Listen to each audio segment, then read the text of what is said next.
पहले हम 7वें 8वें नंबर पे थे, अब चौथे नंबर पे हैं, तो इसके लिए पूरा अस्पताल प्रशासन बधाई का पात्र है। इंस्पेक्शन होता है तो डॉक्यूमेंट्स वगैरह सारे उनके चेक किए जाते हैं। रेगुलर इंस्पेक्शन पे देखा जाता है कि काम सेंटर्स पे सही चल रहा है, नहीं सही।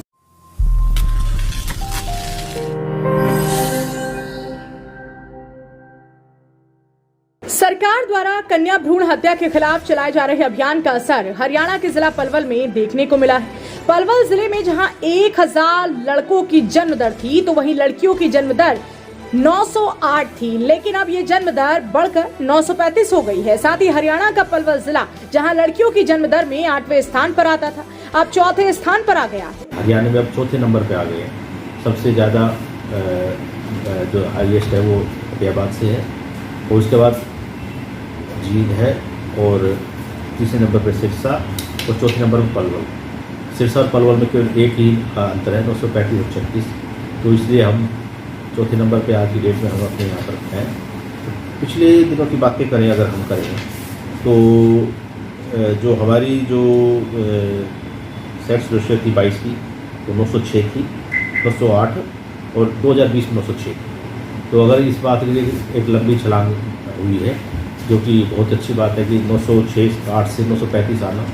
पलवल जिले PCPNDT टीम के सदस्य डॉक्टर प्रियंका की माने तो सरकार के आदेश अनुसार PNDT एक्ट को लेकर काफी सक्रियता और सजगता रही, जिसके तहत पलवल जिले में चलने वाले अवैध अल्ट्रासाउंड सेंटर, अवैध रूप से चलाए जाने वाले कन्या भ्रूण हत्या केंद्रों के खिलाफ सख्ती की गई।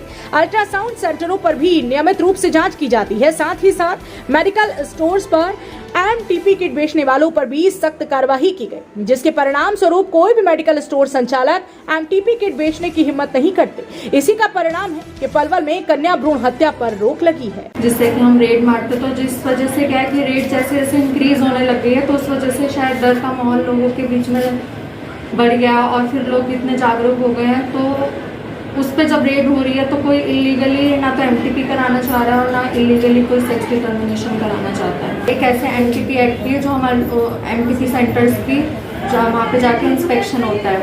तो जब वहाँ पे इंस्पेक्शन होता है तो डॉक्यूमेंट्स वगैरह सारे उनके चेक किए जाते हैं। रेगुलर इंस्पेक्शन पे देखा जाता है कि काम सेंटर्स पे सही चल रहा है, नहीं सही चल रहा, कोई इलीगल सेक्स डिटर्मिनेशन तो नहीं कर रहा है, कोई इलीगल MTP तो नहीं कर रहा, सेंटर्स ऑथराइज्ड है या नहीं है। पलवल जिले में कन्या जन्म दर बढ़ने पर महिला आयोग की चेयरपर्सन रेणु भाटिया ने जिला प्रशासन का आभार व्यक्त करते हुए कहा कि सरकार द्वारा शुरू की गई कन्या भ्रूण के खिलाफ मुहिम का असर दिख रहा है, और सरकार का बेटी बचाओ बेटी पढ़ाओ का नारा भी साकार होने लगा है। बेटी बचाओ बेटी पढ़ाओ और बेटी को आगे बढ़ाओ, ये उद्देश्य हरियाणा से शुरू हुआ है, तो हरियाणा का हर जिला इसमें कामयाब होना चाहिए। इस सोच के साथ हम आगे बढ़े, ये रहना चाहिए।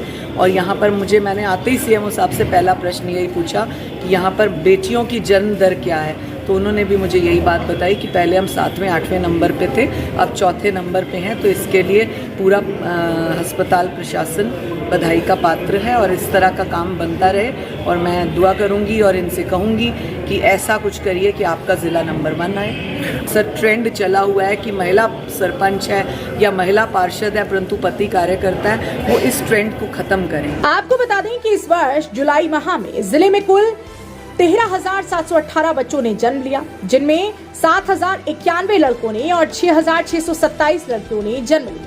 अगर बात करें साल 2020 की, तो जनवरी से लेकर जुलाई तक लड़कों की तुलना में लड़कियों की जन्म दर 895 थी। वहीं साल 2021 में सिर्फ 826 रह गई, और अब बढ़कर 935 पहुंच गई है। यानी कि पलवल व जिला जो सीधा 10वें पायदान से कन्या जन्म दर में चौथे स्थान पर पहुंच गया है। लेकिन देखना इस बात का होगा कि हरियाणा के अन्य जिलों में लड़कों की जन्म दर की अपेक्षा कन्या जन्म दर केसों में कब तक बढ़ोतरी होती है। हरियाणा वरदान के लिए पलवल से गुरुदत्त गर्ग की रिपोर्ट। बहरहाल इस खबर को लेकर आपका क्या कुछ कहना है, कमेंट में जरूर बताएं, और ऐसी ही खबरों को देखते रहने के लिए तुरंत सब्सक्राइब करें आपका अपना चैनल हरियाणा वरदान। देश व प्रदेश की खबरों को सबसे पहले देखने के लिए हरियाणा वरदान चैनल को सब्सक्राइब करें, लाइक करें व शेयर करें।